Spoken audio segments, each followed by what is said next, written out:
Graça e paz, irmãos, aqui presentes, os que estão em casa também participando. Vamos abrir inicialmente a palavra de Deus em 2 Crônicas, capítulo 34, versos 14 a 18. Vou falar sobre avivamento, que será um tema que estaremos abordando durante todo o mês, direto ou indiretamente. Pretendemos trazer um pouco ainda da reforma. Já comemoramos no dia 31, 506 anos, né?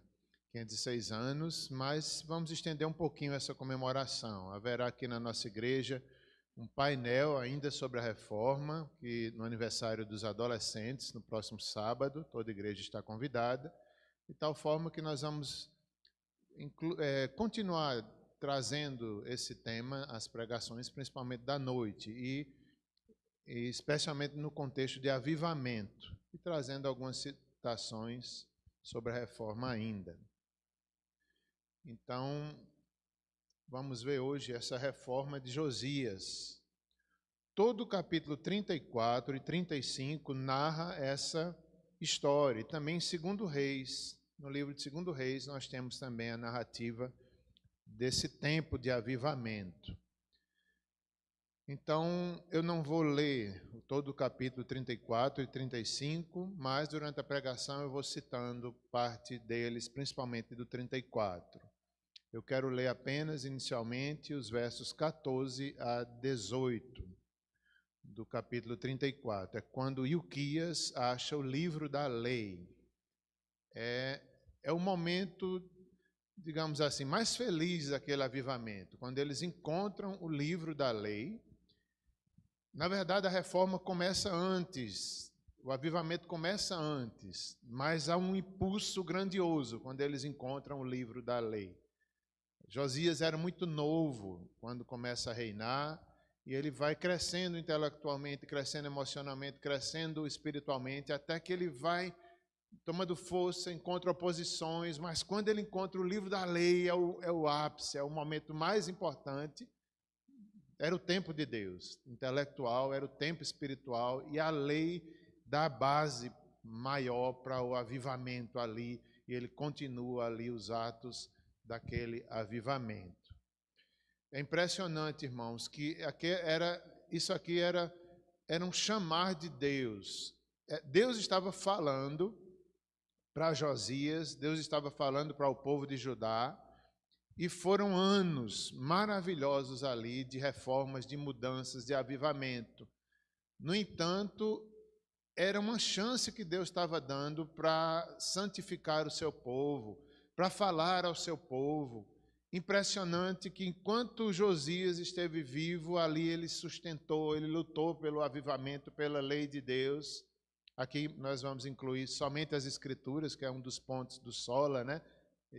Ali a lei do Senhor teve grande destaque, mas quando ele morre, os sucessores, os reis sucessores voltam a praticar a maldade, a idolatria, de tal forma que eles não deram ouvidos ao que Deus falou no avivamento. Só isso aqui, meus irmãos, já é uma grande lição para nós hoje. Os avivamentos é Deus soberanamente falando à igreja, é Deus chamando, é Deus ensinando as Escrituras, como foi o caso da reforma. Mas o interessante é o pós-avivamento. Será que nós demos ouvidos ao que Deus falou no avivamento? Eles não. Foram tempos gloriosos, maravilhosos de Josias, mas Josias morre, eles se esquecem. Aí vem o cativeiro, vem os sofrimentos grandes, porque eles não ouviram a voz de Deus no avivamento. Então, essa é a primeira lição da noite, né? Um tempo tão bom, se eles tivessem dado ouvidos ao que Deus falou naquele tempo, mas não ouviram, veio o cativeiro babilônico. Vamos então ler as Escrituras dentro desse contexto.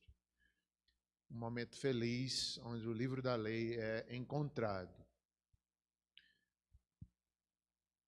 Quando se tirava o dinheiro que se havia trazido à casa do Senhor, Ilquias, o sacerdote, achou o livro da lei do Senhor, dada por intermédio de Moisés.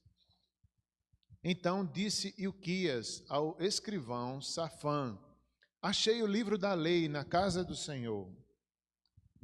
Ilquias entregou o livro a Safã. Então Safã levou o livro ao rei e lhe deu relatório, dizendo: tudo quanto se encontrou, a teus servos ele o fazem. Contaram o dinheiro que se achou na casa do Senhor e o entregaram nas mãos dos que dirigem a obra e dos que a executam.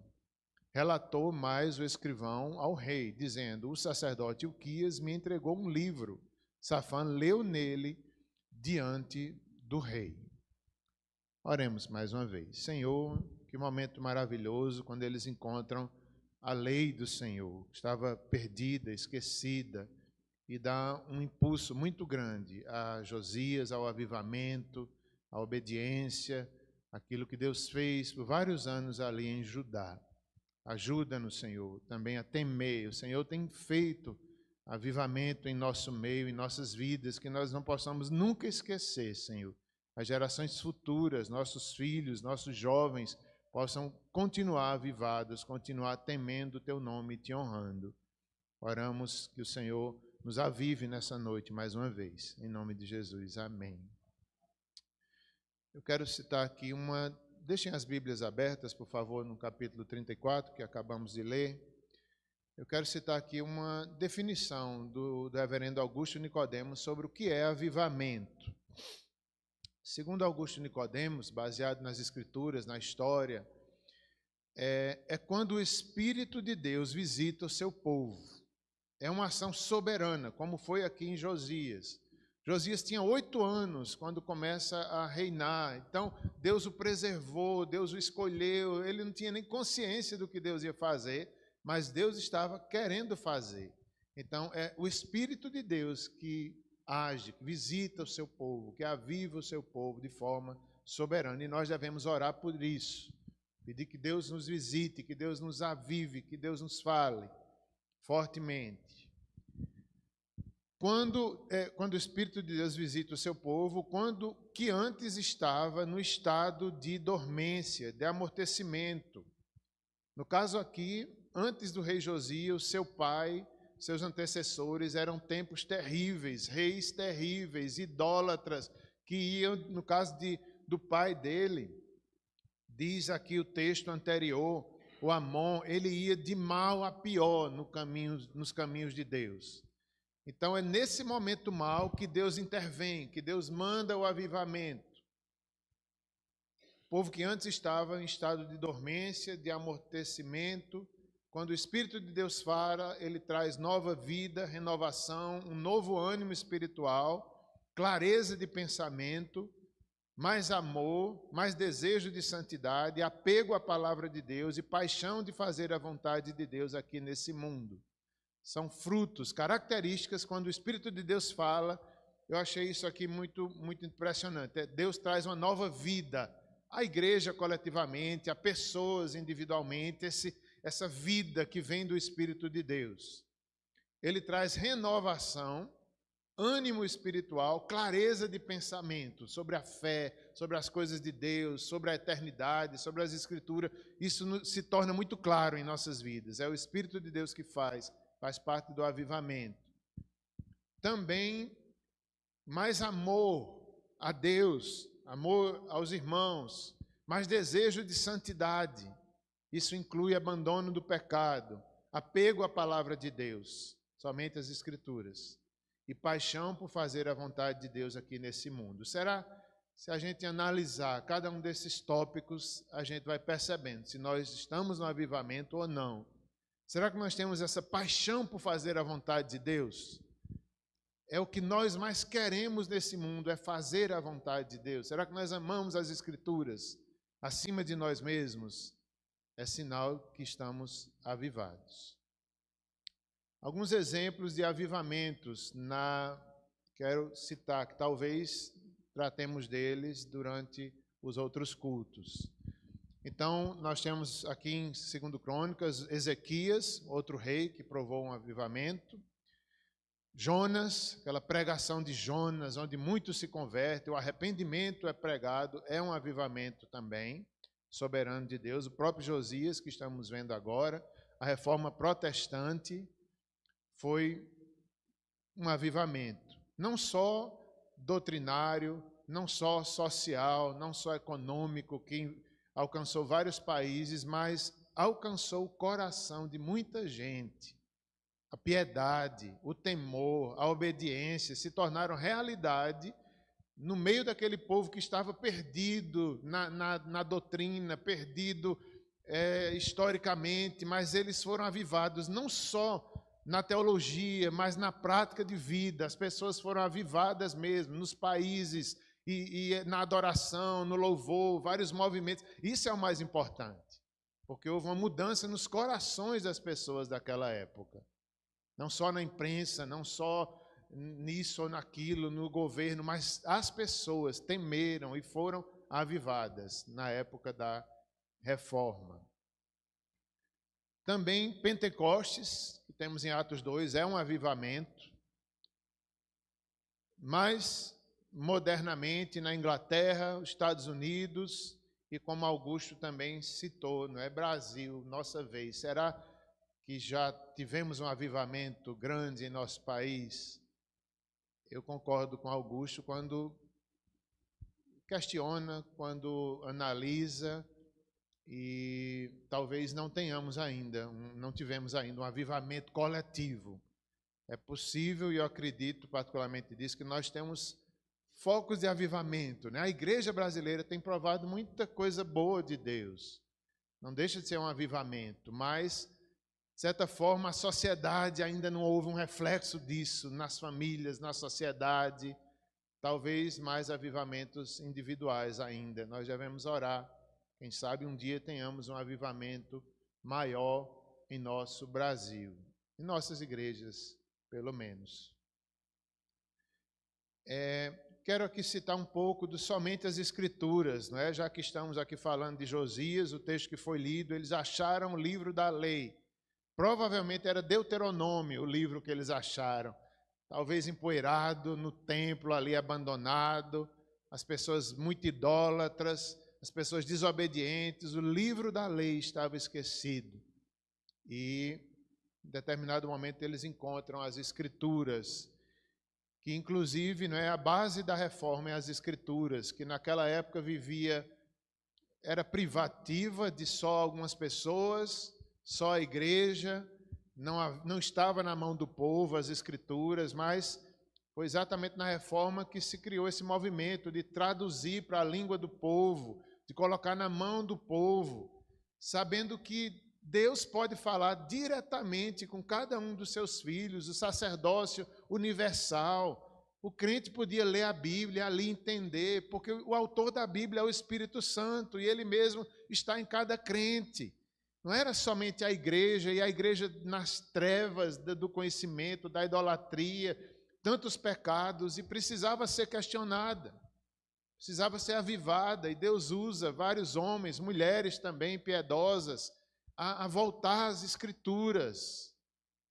A uma igreja que estava desobediente, era necessário alguém falar, alguém questionar, e assim é o avivamento, as Escrituras. Eu vou trazer breves citações aqui do Alderi Matos, que é um historiador muito conhecido na nossa igreja presbiteriana, teólogo, influente em várias áreas, inclusive história da igreja também. Ele fala sobre as Escrituras, é um dos assuntos que ele gosta de escrever. Ele disse assim: somente a Escritura é a suprema autoridade em matéria de vida e doutrina. Veja só, as Escrituras têm que ter esse lugar central em nossas igrejas, em nossas vidas avivadas. É a maior autoridade. Só ela é o árbitro de todas as controvérsias. Quem tem a última palavra, as Escrituras. A supremacia das Escrituras é destacada pelos reformadores e por todas as igrejas reformadas. As Escrituras, não é o conselho, não é o líder da nossa igreja, não é o presbitério, mas as Escrituras. É qualquer dúvida, qualquer discórdia entre os irmãos, as Escrituras têm a última palavra. Não é o conselho que vai se reunir e decidir isso porque acha... Não, o que é que as Escrituras diz, nós nos submetemos. Porque as Escrituras têm origem em Deus. Apesar da igreja ter reconhecido o cânon do Novo Testamento, mas ela apenas reconhece, ela não determina qual é o cânon. Então, ela mesma reconhece, mas ela mesma se submete a Antigo Testamento e Novo Testamento. Ela é a norma, normanda, significa a norma determinante da igreja. E não a norma normata, ou seja, norma determinada para todas as decisões de fé e vida. Não é a cultura de um país que determina o que a igreja deve fazer. Não é a moda atual. Não é a tradição da igreja. Não, nada disso pode influenciar. As Escrituras é maior do que a cultura. Ela não precisa abandonar a cultura, né? A gente pode respeitar a cultura, mas se for necessário, ela é maior do que a cultura. A autoridade da Escritura é superior à da igreja e da tradição.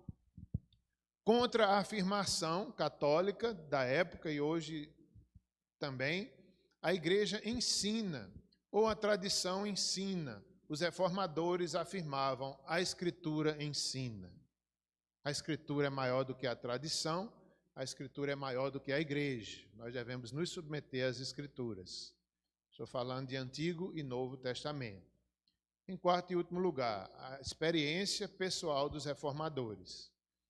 Como era o contexto desses reformadores, né? Com as Escrituras e com o Cristo revelado nas Escrituras, Lutero, palavras de Lutero, quando eu estava com 20 anos de idade, eu ainda não havia visto uma Bíblia. Olha como era o contexto da época.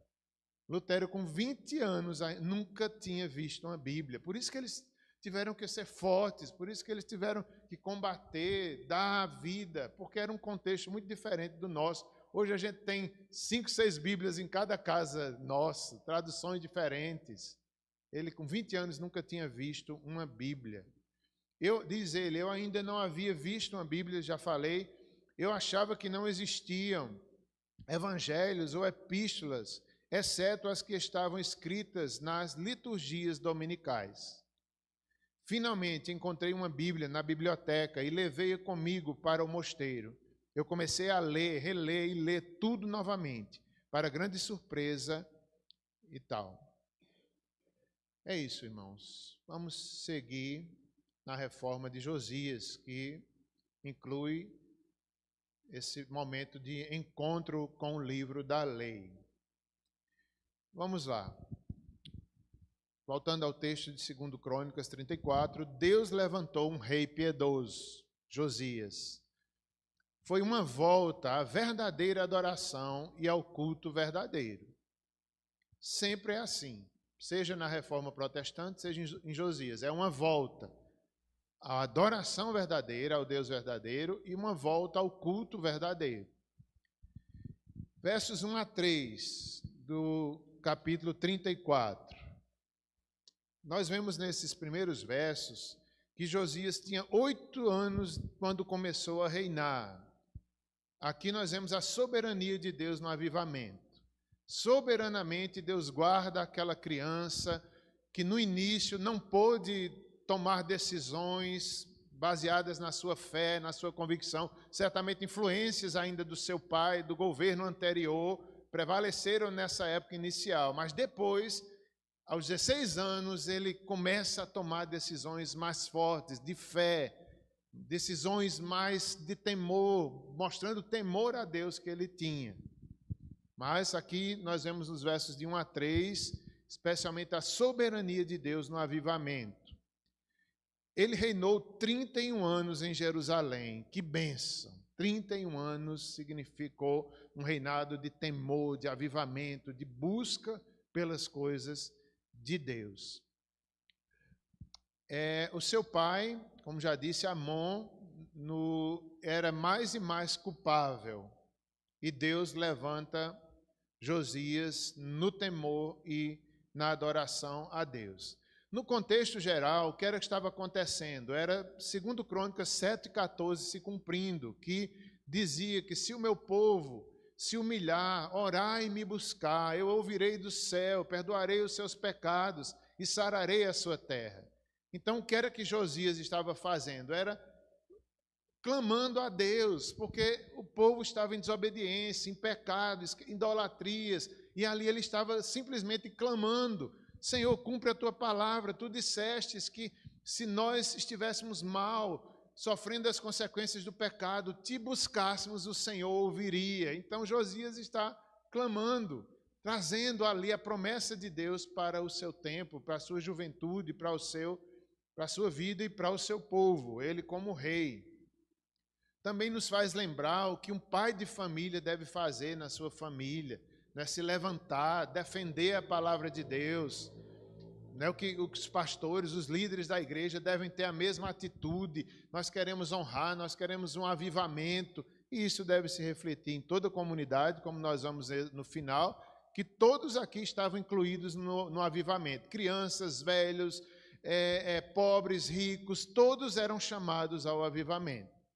Começando pelo líder, cada pai, cada mãe deve querer isso para a sua família, cada igreja, mas é um convite coletivo. Nós vamos ver no final. Ainda nesses versos iniciais, nós vemos que ele começou a buscar a Deus, o Deus de Davi, seu pai, não o pai biológico próximo, mas descendente de Davi, seu pai. No 8º ano do seu reinado, aos 16 anos, ele tem essa maior consciência. E aqui, como diz alguns comentaristas, né, mostra que o jovem deve buscar a Deus o mais cedo possível. E ele encontrará, assim como Josias encontrou o avivamento, encontrou a glória de Deus, encontrou o próprio Deus. Aqui é uma advertência para os jovens: busquem que vocês encontrarão. Amem a Deus, amem as Escrituras, priorize isso na sua vida e você encontrará Deus, a maior riqueza, a maior bênção. Não perca esse tempo da sua vida. Que bênção isso, que exortação é essa para nós? É como já falei, as gerações seguintes perderam isso, não buscaram a Deus. É muito comum, às vezes, pais piedosos, filhos mais ou menos, netos não sabem mais nem quem é Deus. Que tristeza. Aqui é uma exortação: busquem. O jovem que buscar a Deus vai encontrar. Aos 16 anos de idade.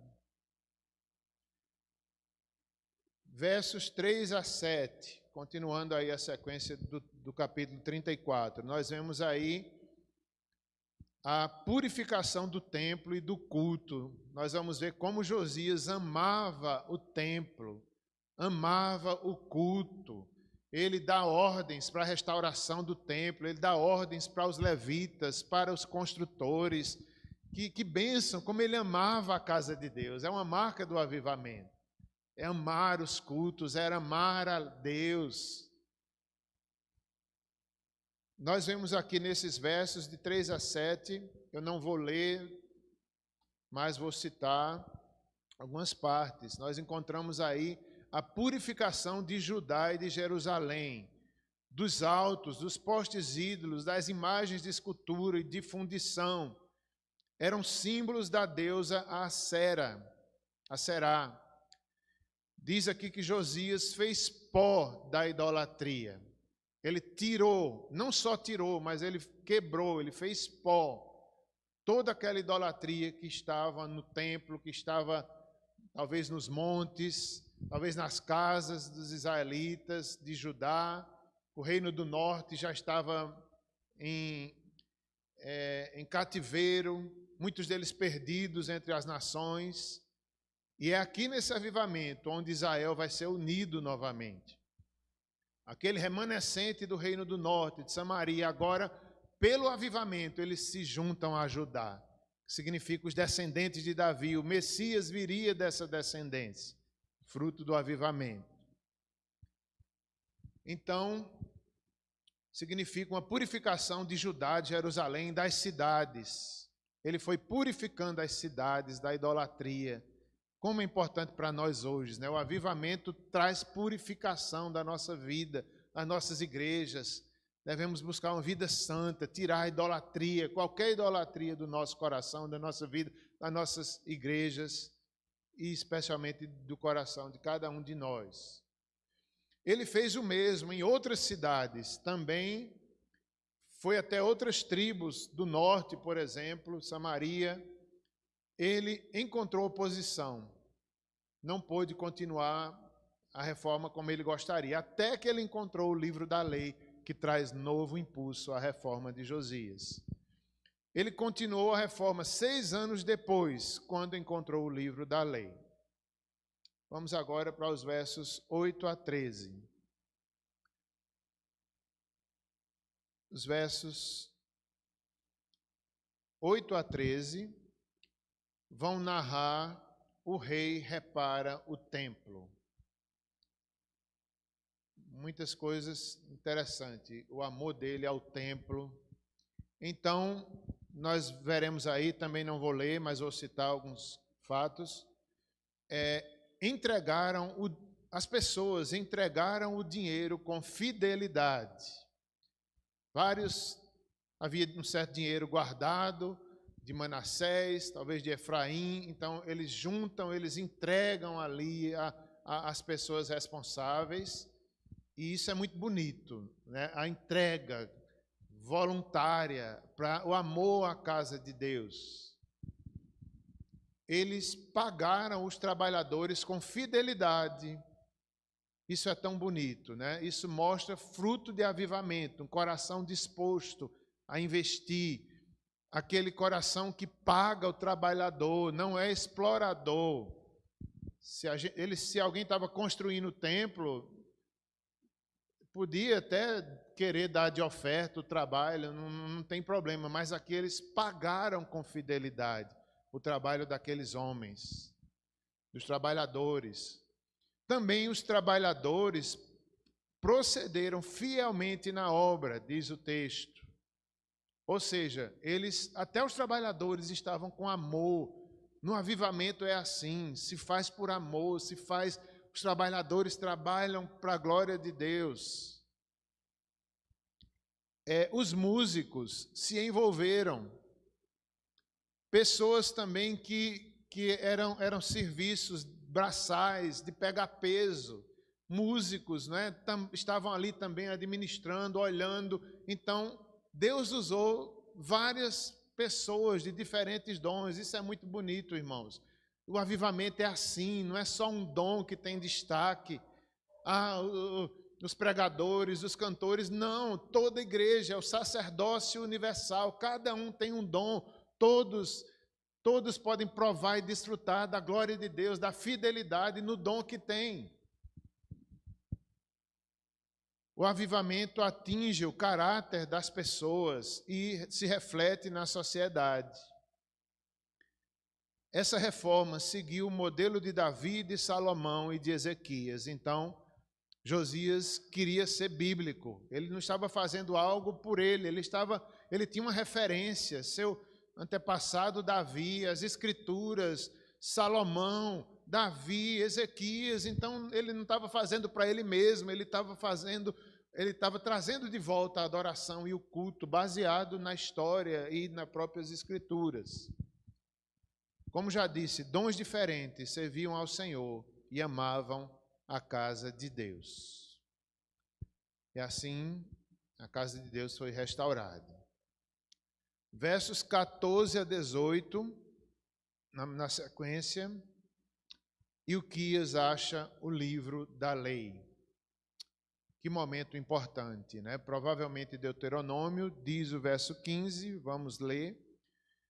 O verso 15, 14 e 15. Quando se tirava o dinheiro que se havia trazido à casa do Senhor, Ilquias, o sacerdote, achou o livro da lei do Senhor, dada por intermédio de Moisés. Então disse Ilquias ao escrivão Safã: achei o livro da lei da casa do Senhor. Que momento histórico, que momento importante, que impulsiona o avivamento, impulsiona a reforma, e ali eles começam a honrar, começam a pregação, chamam todas as pessoas para lerem o livro da lei de Deus de forma pública. Versos 19 a 20, o rei Josias consulta a profetisa Uda. Interessante, né? Que ele manda consultar. Uda era uma mulher casada, uma profetisa, uma mulher de Deus, e ali ele, com temor a Deus, consulta Uda sobre o livro do Senhor, sobre aquele tempo, e ela, usada por Deus, ela diz que o Senhor traria as maldições que tinha naquele livro sobre o povo. Por quê? Porque o povo estava desobedecendo. Então, foi uma profecia muito simples. Simplesmente ela repetiu o que a lei de Deus dizia. É um tempo de desobediência, é um tempo de idolatria. Então virão as maldições, como tem lá em Deuteronômio. As bênçãos da obediência e as maldições da desobediência. A profetisa só fez repetir aquilo que estava na lei de Deus. Ela trouxe uma novidade, porque ela disse uma palavra específica para o rei. Ela disse que Josias receberia misericórdia de Deus. E que ele, porque diz assim, verso 27, sobre Josias: o seu coração se enterneceu diante da palavra de Deus, diante do que Deus falou. Aquele jovem Josias, e durante todo o reinado, ele temeu, ele deu ouvidos a Deus. Então, Deus teria misericórdia dele, porque ele deu ouvidos a Deus. A profetisa traz essa novidade. E ela diz que porque ele se humilhou perante Deus. Isso é avivamento. Josias representa uma pessoa avivada. Ele se humilhou diante de Deus. Verso 27 traz essas questões. Diz também que ele chorou perante o Senhor. E disse Deus através da profetisa: por isso eu te ouvi, disse o Senhor. Eu te ouvi, Josias. São características que Deus espera em nós no avivamento: a humildade, o quebrantamento, dobrar o coração. O seu coração se enterneceu diante da lei, diante do pecado do povo. Deus espera que isso aconteça em nossas vidas também. Será que isso está acontecendo? Será que nós tememos diante quando Deus fala? Será que nós nos quebrantamos? Será que nós choramos diante de Deus, entendendo o que é o avivamento? Ou então, pelo menos, Senhor, chorando, não deixa eu perder esse avivamento, Senhor. Senhor, eu quero te dar ouvidos como Josias deu.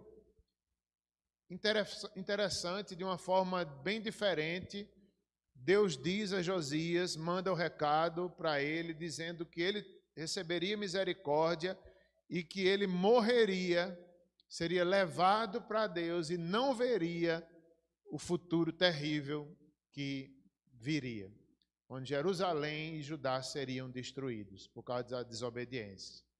Então, é uma coisa bem diferente, né? Deus falou através da profetisa: Deus vai te dar um alívio, Deus vai te poupar através da morte. Quem é que queria uma profecia dessa, né? Uma profecia bem diferente, a morte como um alívio, a morte como melhor do que o que viria de tanta destruição sobre Jerusalém e Judá por causa da desobediência deles.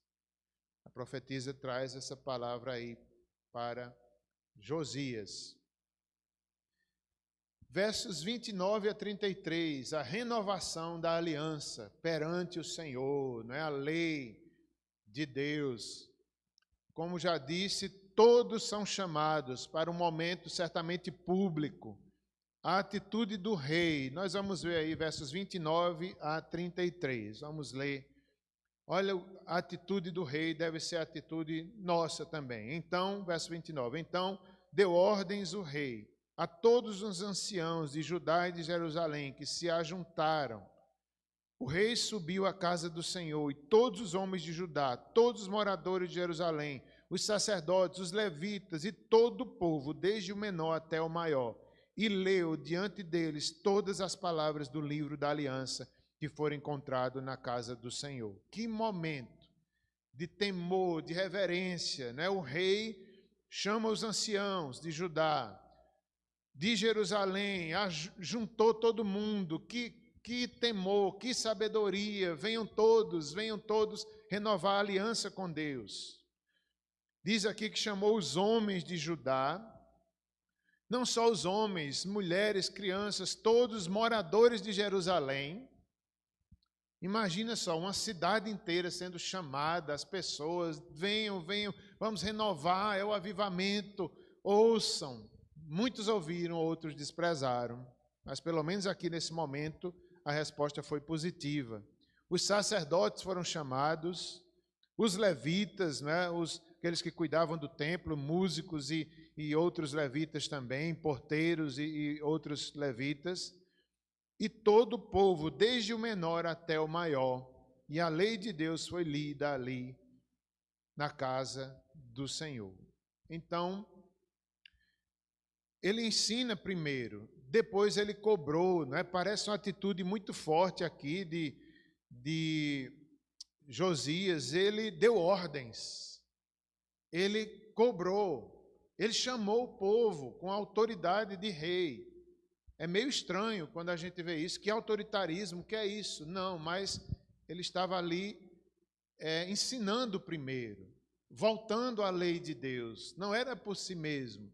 E ali ele chama, um momento importante, né? Crianças são chamadas, todo o povo, grandes e pequenos, jovens e velhos, ricos e pobres, altos e baixos, aqueles que têm ouvidos que ouçam. Essa era a mensagem, o chamado para todos. E aqui, meus irmãos, nos faz pensar também, ainda hoje, o culto é para todos. Há tantas questões aqui envolvidas, né? As crianças, como ouvi outra vez algumas pessoas falando, né, que às vezes nós pais não temos o cuidado de trazer as crianças para o culto, ou tem igrejas que as crianças sobem para o departamento infantil o mais cedo possível no culto para não perturbar, ou então até 15 anos ainda estão lá em cima. A gente tem que ter cuidado nessas questões. Isso não é obrigatório as crianças ficarem no culto, mas os pais devem estar atentos. Será que em casa eles participam do culto doméstico? Será que quando eles estão na igreja, a gente ensina nossos filhos sobre a adoração, sobre o louvor, ou simplesmente quer tirá-los perto de nós, porque nós não sabemos dominá-los? Então, não é uma regra fechada. Então, agora as crianças vão ficar no culto. Não, não é isso. Mas é o que está por trás, o princípio. Por que nós fazemos isso? Será porque não estamos ensinando as crianças? Será porque queremos tirar porque a gente não tem domínio sobre as crianças? O erro são esses detalhes. E aqui há esse chamado, né? Todos, crianças, são chamadas a ouvir a lei de Deus. As crianças têm condições de ouvir a lei de Deus. Deus fala com as crianças também. Idosos são chamados, ricos, pobres, todos. É o Espírito de Deus que fala. O mesmo Espírito que ungiu a palavra é aquele que dá iluminação, é aquele que abre os olhos das crianças, dos idosos e de toda a igreja. Claro que há muita discussão em cima disso, criança na igreja, culto infantil ou não. Não é sobre isso que eu estou falando diretamente, mas é sobre, será que a gente pensa que as crianças não são tocadas por Deus? São. Os pais, certamente os pais ali estavam cuidando das crianças, falando, exortando. É interessante a gente pensar pelo menos um pouco sobre isso. Chegamos no capítulo 35, que é a Páscoa. Certamente no templo eles celebraram a Páscoa com alegria, a nação como um todo, os remanescentes do norte são incluídos nesse avivamento. Até que, no capítulo 35, versos 20 a 25, depois 26 e 27, Josias desobedeceu a Deus e foi à guerra e morreu. Foi um momento triste da vida de Josias, que havia uma guerra, Deus avisou a ele que ele não fosse, que a batalha não era do Senhor, e ele se veste, vai e é atingido por flechas, desobediente. E ele pede socorro, me ajuda, eu estou ferido, gravemente ferido, e é levado, e assim ele morre. E assim foi o fim da vida de Josias, né? Foi também o cumprimento da profecia. Mesmo sendo um momento de desobediência, Deus estava ali recolhendo o seu servo. Veja como Deus é soberano, não é? Até no momento assim, Deus está por trás trabalhando. Deus transforma até o mal em bem, como foi com José do Egito, como foi várias vezes. Aquilo que é mal, foi uma desobediência, mas no plano eterno de Deus, Deus estava também recolhendo o seu servo. Era um ato de misericórdia para Josias também. É isso, meus irmãos. Vamos estar finalizando por aqui. É tão importante nós pensarmos sobre esses avivamentos. E eu acho que a grande lição da noite é essa, é que nós não desprezemos os avivamentos, como esse povo desprezou. Nós possamos temer e querer e desejar e orar por nossos jovens, orar por nossos filhos, para que eles sejam tocados e que eles entendam, temam a lei de Deus, como esse povo aqui temeu, ainda que os seus descendentes depois não temeram. Mas que Deus nos ajude. Oremos então, meus irmãos.